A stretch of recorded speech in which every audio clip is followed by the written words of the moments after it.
예배 가운데 주시는 하나님의 말씀은 신약성경 마태복음 8장 23절에서 27절까지의 말씀입니다. 예수께서 배에 오르시니 제자들이 그를 따라갔다. 그런데 바다에 큰 풍랑이 일어나서 배가 물결에 막 뒤덮일 위험에 빠지게 되었다. 그런데 예수께서는 주무시고 계셨다. 제자들이 다가가서 예수를 깨우고서 말하였다. 주님, 살려주십시오. 우리가 죽게 되었습니다. 예수께서 그들에게 왜들 무서워하느냐, 믿음이 적은 사람들아 하고 말씀하시고 나서 일어나 바람과 바다를 꾸짖으시니 바다가 아주 잔잔해졌다. 사람들은 놀라서 말하였다. 이분이 누구이기에 바람과 바다까지도 그에게 복종하는가. 아멘.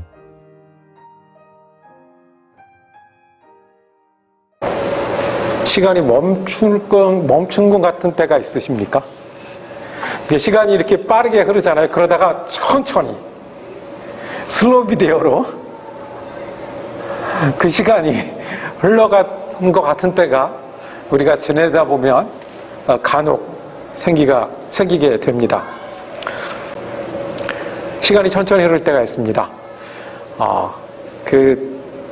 제가 전도사로 새벽 예배에 참석하던 때 일이었습니다. 그 교회는 좋은 교회당이 있었지만 새벽 예배 때는 그 인원이 많지 않으니까 이렇게 반지하 조그만 예배실에 모여서 그 예배를 드렸어요. 그래서 누가 들어오는지 나가는지가 다 보여요. 새벽 예배를 열심히 드리는데 낯선 젊은 사람 한 명이 들어왔어요. 아시는 대로 이 새벽은 젊은 사람들은 힘을 못 쓰는 때예요. 그렇죠. 새벽은 실은 어른들이 편한 시간이지 젊은 사람들은 아침에 1분 1초가 어려운 때예요. 그런데 그 젊은 남자 청년이 들어왔어요. 그날 그렇겠거니 그랬어요. 근데 그 다음날 또 와요.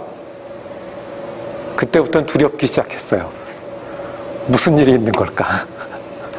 웬만한 준비형이 아니고서는 저 젊은 남자 청년이 저렇게 새벽에 오진 않을 텐데 그렇게 계속 오는 거예요. 얘기를 하게 됐어요. 자기가 분에 겨워서요 속에서 열불이 나서 잠을 잘 수가 없다는 거예요. 새벽까지 못 자다가 불이 켜진 데가 있어서 따라 들어왔다는 거예요. 그 예배를 드리니까 조용히 앉아있다 가는 거예요. 무슨 사연일까요? 한국에서 들으면 아는 큰 대기업에 다니는 청년인데 그리고 전도가 유명한 그런 이제 부서에 있었는데 그 같은 회사에서 결혼을 약속한 아가씨가 있는 거예요. 그 아가씨랑 양쪽 집에 인사도 했어요. 한국에서 그게 어떤 의미인지 아시잖아요. 인사도 했는데 이 아가씨가 다른 남자에게 간 거예요. 그것도 매일 복도에서 마주치는 같은 회사 남자에 간 거예요. 그러니 이 남자 청년은 속에서 열불이 안 날 수가 있겠냐고요. 뭐는 안 해봤겠어요. 그렇게 매일 부딪혀야 되는 그 상황이 얼마나 답답했겠어요. 잠을 못 이루다가 새벽에 바깥으로 뛰어나왔고 뛰어다니다가 불 켜진 데가 있어서 들어와 앉았다는 거예요. 들어와 앉을만 하지 않습니까? 시간이 안 가는데 어떻게 해요? 속에서 불이 나는데 어떻게 해요? 어떻게 해야 되겠습니까? 그 얘기를 하는데 이유를 대충은 알 것 같았어요. 이 사람은 이유를 모르겠다. 이 사람들이 저 남자가 가로챈 남자가 나쁜 사람이다 그러지만 얘기를 듣다 보니까 이 청년이 아직 청년인데 머리숱이 없는 걸로 봐서는 이유를 대충 짐작은 할 만해요. 상대방이 어떤 사람일 거라는 게. 근데 어떻게 해야 되겠습니까?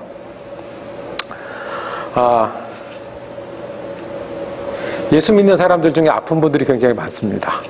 예수 믿는 사람들 중에는 어려운 분들이 굉장히 많습니다. 예수 믿는 사람들 중에는 짐이 무거운 분들이 많습니다. 어떻게 보면 예수 안 믿는 사람들보다 더 많을 것 같은 때가 있습니다. 그런데 처음부터 그랬습니다. 예수님 주변부터 아픈 사람들이 모였고요. 힘든 사람들이 모였고요. 갈 곳 없는 사람들이 모였어요. 자, 성경에 보면 예수님을 만나러 줄 서 있는 사람들은 어떤 사람들이었습니까? 아파서 치유를 원하는 사람들이었습니다. 5,000명이 모였던 사람들은 어떤 사람들이었습니까? 예수님이 챙겨주지 않으면 먹을 것이 없는 그런 사람들이었습니다. 똑똑하고 괜찮고 있는 사람들은 왔다가 잘 가고요. 아파서 해결받고 인정받지 못하니까 우리 집에 모신다고 했던 사람들은 다른 사람들이 자기 집에 찾아주지 않던 그런 사람들이었습니다. 그래서 사도 바울은 이렇게 설명합니다. 헬라인은 지혜를 구하고 유대인은 표적을 구하나. 헬라인은 똑똑한 거, 얼마나 똑똑한지, 똑똑하면 우리가 하겠다, 똑똑하면 모이겠다, 똑똑하면 믿겠다 하는 거예요. 유대인은 표적을 구하나.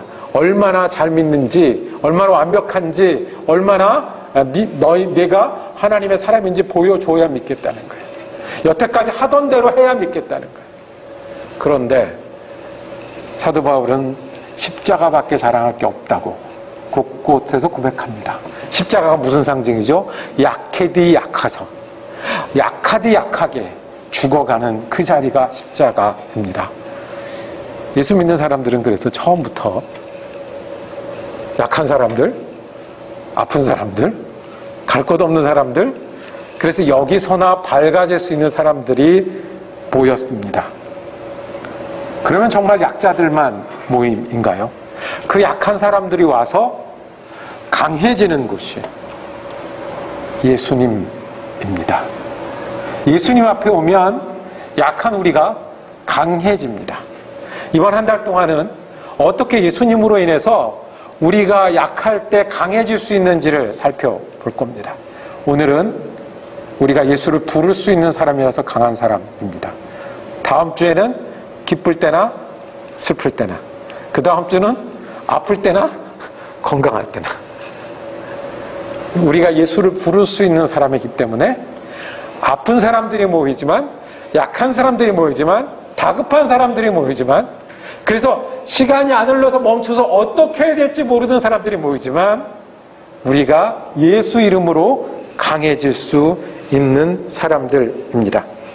오늘 말씀은 우리가 잘 아는 말씀입니다. 이 스토리에서 어떻게 약한 사람들이 강해지는지 살펴보겠습니다. 예수님과 제자 사이에 있었던 이야기입니다. 배를 타고 호수를 건너가는데 거기는 예수님과 제자들만 타고 있었어요. 이 이야기는 뭐냐면 여기서 일어난 일을 누가 말해주지 않으면 몰라요? 예수님의 제자들이 나중에 우리가 그런 일이 있었다고 전해주지 않으면 모르는 그런 일이에요. 그러니까 이 일은 예수님이 누구를 가르쳐주고 누구랑 함께 경험했던 거예요? 예수랑 함께 있었던 제자들하고 경험했던 거예요. 그런데 예수랑 함께 있었던 제자들이 몇 명이었습니까? 12명, 최소한 12명이라고 보고, 12명이 예수님까지 13명, 혹은 뭐 따라다니는 사람이 더 있을 수도 있었겠지만 13명이 배를 타고 가는 장면이에요. 자, 13명이 저녁에 배를 탔습니다. 다른 성경에 보면 일을 마치고 저녁에 배를 탔습니다. 그러니까 배를 타고 밤에 건너가시겠다는 거예요. 일 끝났으니 배 타고 쉬고 건너가시겠다. 여러분들을 보고 제가 같이 배를 타자 그러면 여러분 똑같은 마음으로 타실까요? 저는 그렇지는 않을 것 같아요. 제가 12명 중에 한 명이면 제일 마지막에 탔을지 모릅니다. 저는 배멀미하거든요. 그래서 웬만큼 좋은 배 아니면, 그러니까 흔들리지 않는 배 아니면 안 탑니다. 12명, 13명이면 그 중에 하나, 둘은 제가 보기가 배멀미 했을 것 같아요. 그 중에 배를 아주 잘 타는 사람도 있었어요. 어부였던 누가 있었죠? 베드로, 요한, 야고보, 안드레. 최소한 우리가 배 잘 타는 4명은 알고 있어요. 그러니까 그 사람들은 배 타는 게 항상 일이었으니까 자신 있게 앞장섰을지 모릅니다. 밤에 호수를 건너가는 거예요. 우리 미시간 호수도 여기서 미시간까지 밤에 가는 배 있죠? 여기 저녁 때 타면 아침에 도착하는 배 있죠? 마찬가지로 그때는 조그만 배였을 테니까 밤에 건너가는 겁니다. 무슨 일을 하면서 건너겠습니까? 13명이니까 돌아가면서 노를 졌을지도 모르겠습니다. 밤이니까 너는 자고 너는 일했을지 모르겠습니다. 누가 주무셨다고 그랬어요? 예수님은 주무셨어요. 그러면 나머지 사람들도 아마 나눠서 그런 일이 벌어졌을 거예요. 풍랑이 이렇습니다. 원래 풍랑은 물에 나가면 있는 겁니다. 그런데 이 풍랑이 예사 풍랑이 아니었습니다. 오늘 말씀에 따르면 배가 24절에 배가 물결에 막 뒤집힐 위험에 빠졌다라고 했습니다. 뱃사람이 타고 있는데도, 배를 잘 몰고 가는 사람이 타고 있는데도 배가 뒤집힐 위험에 빠져 있었다라고 이야기합니다. 자, 제가 왜 동화처럼 상상하면서 이렇게 그림을 그렸을까요? 몇 명이 탔고 어떤 일이 벌어졌고 일어날 수 있는 일이라는 거예요. 남자 13명이 타고 가다가 일어날 수 있는 일이라는 거예요. 우리 이야기 같아요. 필요해서 배를 타요. 그런데 배가 우리 마음대로 잘 가집니까? 항상 잘 가지든가요? 좋은 경우도 있고 힘든 경우도 있어요. 같이 탄 사람이 달라가지고 분명히 교대할 때 꾀를 부리던 사람이나 더 피곤해서 못 일어던 사람들도 있어서 내가 더 힘들 수도 있을 거예요. 풍랑이 있을 줄은 알지만 그 풍랑이 너무 세서 내가 견디기 힘들어 할 때가 있어요. 꼭 우리 사는 모양 같아요. 우리가 예수님과 같이 가도요, 예수를 믿고 사는 건 분명한데도, 그런데도 배를 타고 가다 보면 파도도 만나는데 같이 탄 사람들 때문에 힘들기도 하고 도움을 받기도 하고 마음처럼 되기도 하고 마음처럼 안 되기도 하고 풍랑을 만나서 뒤집히면 여기서 끝나겠구나 하는 날도 일생에 있기도 합니다. 여러분들은 어떤 배를 타고 계십니까? 어디로 건너가기를 원하십니까? 잘 되시던가요? 마음처럼 되시던가요? 얼마만큼 힘드시던가요? 같이 가는 분들은 힘이 되시나요? 아니면 짐이 되시나요? 너무 큰 풍랑은 어떤 거를 만나셨습니까? 그 풍랑 때문에 내가 여기서 끝날 것 같다라는 두려움도 겪어보신 분들이 계십니까? 실은 이 풍랑 이야기는 흔한 이야기라고요. 우리가 겪는 이야기라고요. 거기서 예수님은 누구를 가리키셨어요? 제자들을 가르치셨어요. 예수님하고 제자예요. 5,000명 먹인 사람, 바리새인, 로마 사람, 예수님의 관심이 아니에요. 예수님의 관심은 나랑 같이 배를 타고 가는 이 제자들을 어떻게 가르칠까 있었어요. 풍랑이 만나면 어떻게, 풍랑이 만나서 죽을 것 같은 순간에 어떻게, 시간이 멈춰져서 어찌할 바를 모르는 순간에 어떻게 해야 하겠습니까? 첫째, 풍랑을 만나면 예수님을 불러 깨우는 겁니다. 이 성경엔 그거밖에 없어요. 한번 25절을 함께 읽겠습니다. 함께 읽겠습니다. 시작. 제자들이 다가가서 예수를 깨우고서 말하였다. 주님, 살려주십시오. 우리가 죽게 되었습니다. 제자들이 한 거는 어떤 자격이나 준비나 어저께 했던 노트를 꺼내지 않았습니다. 우리가 뭘 해야 될지를 회의하지도 못했습니다. 그만큼 다급했습니다. 그래서 어떻게 했어요? 예수를 깨웠어요. 예수를 깨웠어요. 다급해서 깨웠어요. 오늘 뭐라고 그랬냐면 주님 살려주십시오. 자, 12명 중에는 주님 살려주십시오라 그러면 옆에서 뭐라고 하는 사람이 있겠습니까? 우리가 지금 다 죽어갑니다. 주무실 때가 아닙니다.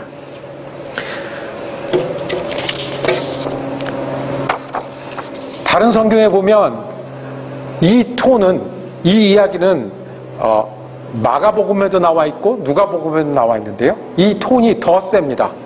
어떤 목소리로 했겠습니까? 주님, 우리가 죽어가는데 주무신다는 게 말이 됩니까?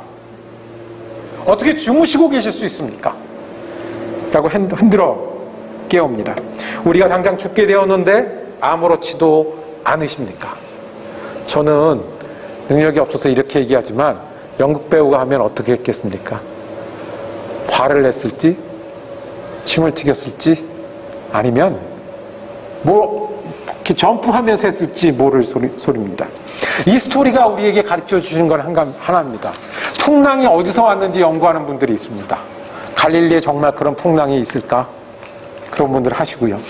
골짜기가 바람이 얼마나 오래 갈까? 그런 분들 연구하시고요. 이 성경은 그것에 대해서 말하지 않습니다. 이 성경은 죽게 된 풍랑에서 무엇을 했다고요? 예수님을 불렀습니다. 우리가 강한 게 아니라, 우리가 강한 이유는 예수님을 부를 수 있는 사람이기 때문에 그렇습니다. 예수님은 우리가 어려울 때 부르실 분입니다. 앞뒤 좌우를 생각하고요. 이 일은 내가 여기까지 하고 51%는 내가 하고 49%는 도와주세요가 아니고요.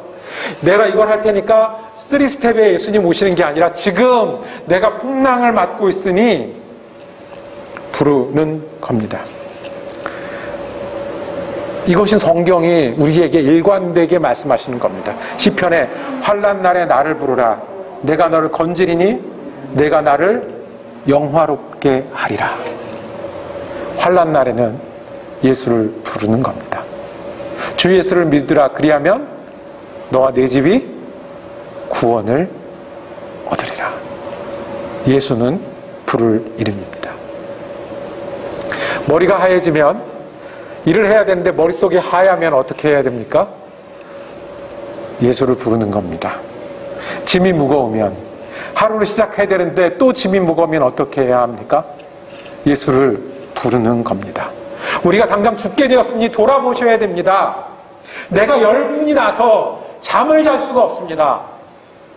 예수를 부르는 겁니다.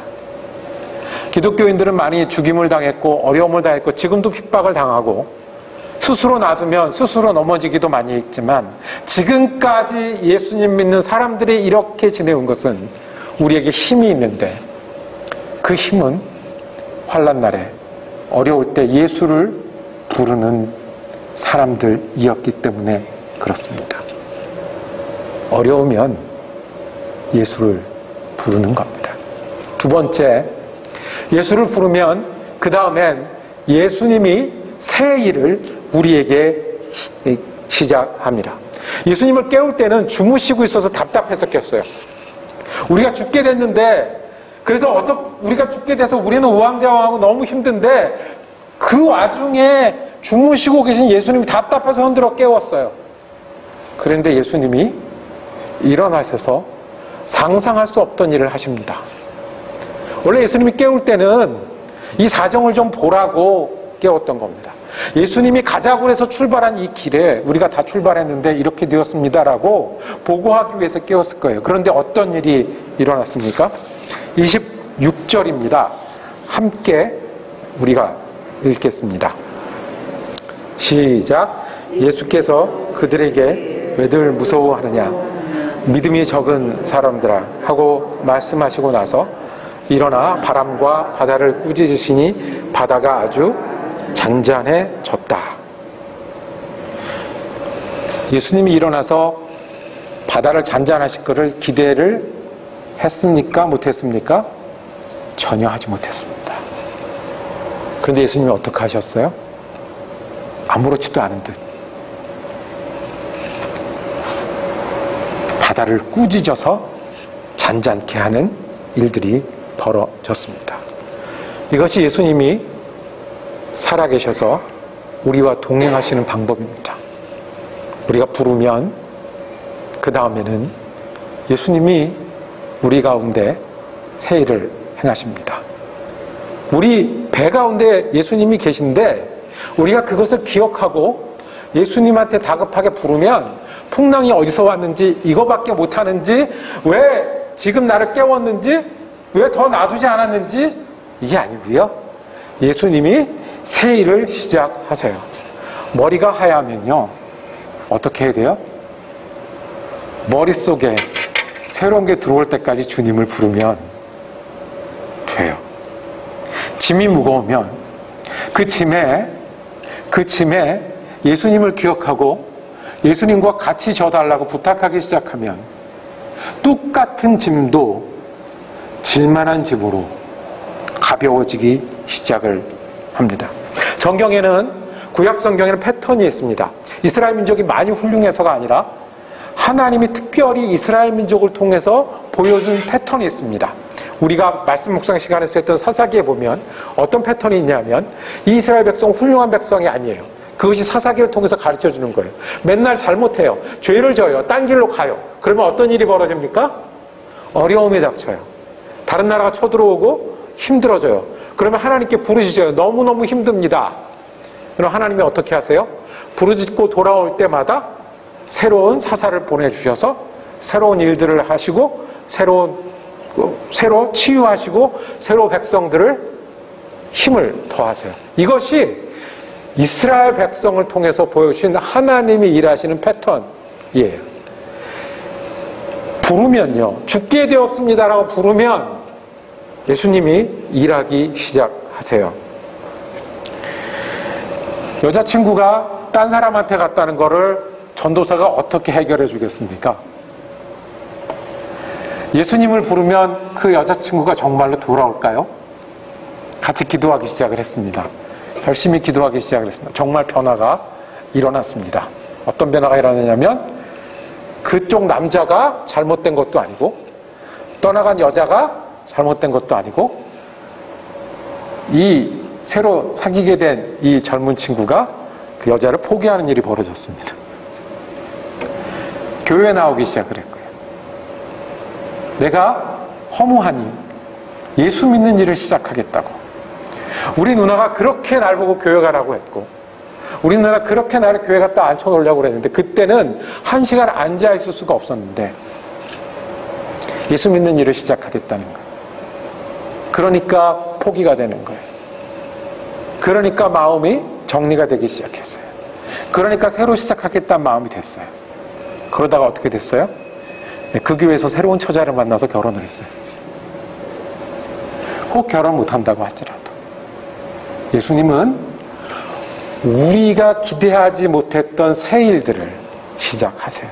어떻게 예수님이 일어나서 바람과 파도를 꾸짖을 거라고 상상을 했겠습니까? 이 제자들이요, 예수님 따라다녔잖아요. 예수님이 메시아일지 모른다고 따라다닌 거예요. 그렇죠? 그 다음에 예수님이 치유하는 거 보고 따라다녔어요. 귀신을 내어쫓고 기적을 베푸는 걸 보고 따라다녔어요. 그런데 예수님이 병은 고치는 줄 알았어요. 예수님이 또 뭐는 할 줄 알았어요? 많은 사람들에게 귀한 설교를 하는 건 알았어요. 사람들의 마음을 읽고 위로를 주는 건 알았어요. 그런데 뭐는 할 줄은 몰랐어요. 파도를 잠잠케 하는 거는 할 줄 몰랐어요. 왜요? 구약의 예언자들도 치유한 적이 있거든요. 구약의 예언자들도 하늘로 올라간 적 있거든요. 구약의 예언자들도 죽은 사람을 살린 적도 있거든요. 구약의 예언자들도 하나님이 지금 말씀하신다라고 전했던 적이 있거든요. 그래서 그런 분들 중에 훌륭한 분인지라고 생각했지 모두요? 풍랑은, 바람은. 머리가 하얀데 채워질 수 있을까요? 풍랑도 바람도 잔잔해졌는데요. 내 짐이 이렇게 무거운데 그게 가벼워질 수 있을까요? 상상하지 못했던 풍랑도 바람도 잔잔해졌는데요. 예수 믿는 사람은 아픈 사람이 모이고 약한 사람이 모이지만 예수를 부를 수 있기 때문에 강한 사람이고 예수를 부를 때 예수님이 우리가 생각하지 못했던 새 일을 행하시기 때문에 강한 사람입니다. 마지막으로 예수를 부르고 예수님이 일을 행하시고 마지막으로는 이렇게 하는 게 예수를 믿는 거예요. 이렇게 하는 게 예수를 믿는 거예요. 예수를 제자들이 배워갈 수 있었습니다. 27절 한번 읽겠습니다. 27절 시작. 사람들은 놀라서 말하였다. 이분이 누구이기에 바람과 바다까지도 그에게 복종하는가. 제자들이 얻은 결론은요, 도대체 이분이 누구야 하는 거야. 예수님은 풍랑에 별 관심이 아니었어요. 예수님은 너희들이 왜 이렇게 믿음이 없냐고 그랬어요. 그 믿음은 뭐예요? 예수님을 부르고 예수님이 새 일을 행할 수 있고 뭐까지도 바람과 풍랑까지도 하실 수 있다는 분이라는 그 믿음이 없다고요. 그 믿음이 없다고 야단을 치셨어요. 거기까지는 아닌 줄 알았거든요. 거기는 우리가 해야 되는 줄 알았거든요. 거기는 위험하면 끝인 줄 알았거든요. 내가 우리 가족하고 지내는 거는 내가 해야 되는 줄 알았거든요. 내가 회사에서 경쟁하는 건 내가 하는 줄 알았거든요. 미국 사람이 이러면 어쩔 수 없는 줄 알았거든요. 하나님을 믿어도 숫자 모자른 건 어쩔 수 없는 건 줄 알았거든요. 그런데 예수 믿는 건 어떤 거냐면 예수님이 이것까지 뭐라고요? 정확한 표현으로 이분이 누구시기에 내 마음까지, 이분이 누구시기에 이 관계까지, 이분이 누구시기에 이 일까지, 이분이 누구시기에 이 건강까지, 이분이 누구시기에 이 시간까지, 그것을 배우는데 예수님은 믿음이라고 했어요. 여러분들, 아주 중요한 이 뒷이야기가 있어요. 이 뒤에 어떻게 되었습니까? 풍랑이 잔잔해지고 그 다음에요. 이 이야기는 끝이 납니다. 이 이야기가 얼마나 인상적이었냐면 마가복음에도 나오고 누가복음에도 나와요. 우리가 짐작컨대 사도들이, 이것을 경험했던 사도들이 설교를 여러 번 했었을 수 있을 것 같아요. 그때 그런 일이 있었다. 그렇죠? 그런데 이 뒷이야기는 어떻게 됐을까요? 이 뒷이야기는 이분들이 다시 풍랑을 한 번도 안 만났을까요? 예수님 모시고 가다가 배가 위험한 적이 한 번도 없었을까요? 길을 가다가 어려웠던 적이 한 번도 없었을까요? 예수님 떠나신 다음에 자기네들끼리 일하면서도 풍랑을 만났을 때처럼 두렵거나 힘들었던 적이 없었을까요? 그런데 그 이야기는 한 번도 없어요. 왜 없을까요? 한 번이면 충분해요. 풍랑 이야기는 한 번이면 충분해요. 왜요? 풍랑을 만나면 어떻게 하는 거예요? 예수님을 기억하고 불러 깨우는 거예요. 그 다음엔 어떻게 해요? 예수님이 함께 새 일을 행하시는 거예요. 그리고 마지막으로는 예수님이 이런 것까지 나랑 하시는구나라고 배워가는 게 믿음인 거예요. 그러니까 한 번이면 돼요. 제자들은 한 번이었지만 이 일을 어떻게 했을까요? 반복하고 가르치고 전하기를 계속 했을 거예요. 그래서 믿음이 적은 자들아. 믿음이 있는 사람은 예수님을 깨우는 사람들입니다. 그 예수님이 일어나시면 우리 가운데 예수님을 영화롭게 환난 날에 나를 부르면 내가 네게 응답하겠고 네가 알지 못했던 기이한 일로 하나님 영광 받으시겠다는 그 일들을 이루시겠다는 것을 믿는 거고, 그 예수님을 한 번이 아니라 계속해서 배워가고 알아가고, 2021년에도 예수님 되신 분이 22년에도 예수님 되시고, 30대 때 예수님이 내 60대 70대에도 예수님이 되시고, 내 예수님이 내 아들의 예수님도 되시고, 계속해서 배워가고 알아가라고. 이 사건은 한 번이면 충분했습니다. 우리가 사도 바울이 선교여행을 하는 걸 많이 봅니다. 선교여행을 할 때 얼마나 많은 일이 있었겠습니까? 그런데 사도 바울이 일했던 방법은 제일 먼저 어디를 가죠? 회당을 가고 유다교를 믿는 사람들을 먼저 찾아갑니다. 그리고 얘기합니다. 거기가 끝이 아니야. 예수님은 어떻게 믿는 거냐면 부르고 예수님 일하시고 그렇구나라고 믿는 거야. 너희가 어떤 예수를 믿었냐? 어떤 믿음을 가지고 있었냐? 너희가 성령을 받았느냐? 못 받았지. 성령도 있어. 성령이 오시면 회개도 있어. 방언도 있고 역사도 있고 교회도 있어. 그렇게 믿는 게 아니라 이렇게 믿는 거야 라고 바꿔주고 했던 일들 때문에 사도 바울은 내가 약할 때 강할 수 있었다고 고백합니다. 그 고생 중에, 그 고통 중에 내가 아픈데, 내가 약한데 내가 주님을 부를 수 있고 부를 때 주님이 역사하시니 강할 수 있다고 말씀하십니다. 말씀을 정리하겠습니다. 우리가 강한 이유는요, 우리가 다른 사람보다 세서가 아니라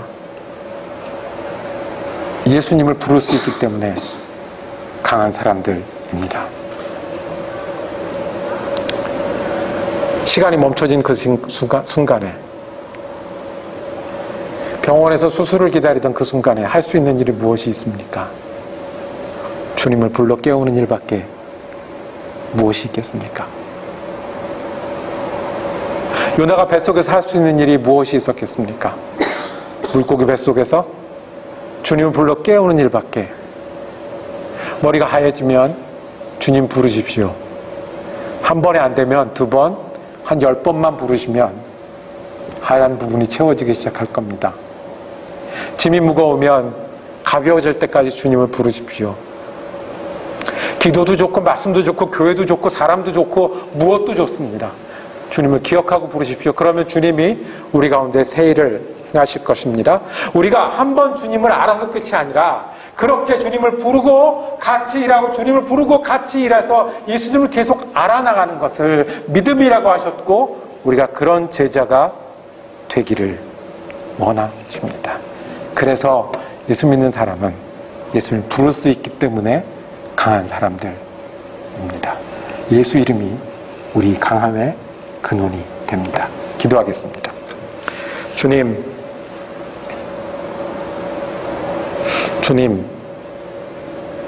우리가 주님을 부릅니다.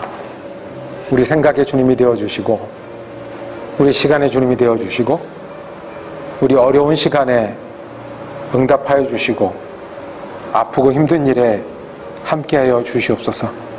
크고 놀라운 일을 행하시는 주님이 우리 주님 되신다고 약속하셨으니, 우리가 날마다 새로운 주님, 우리 가운데 거하시는 새로운 영원하신 주님을 만나는 예수 그리스도의 사람들 되게 하여 주시옵소서. 우리 지금 예수 그리스도 이름으로 기도드립니다. 아멘.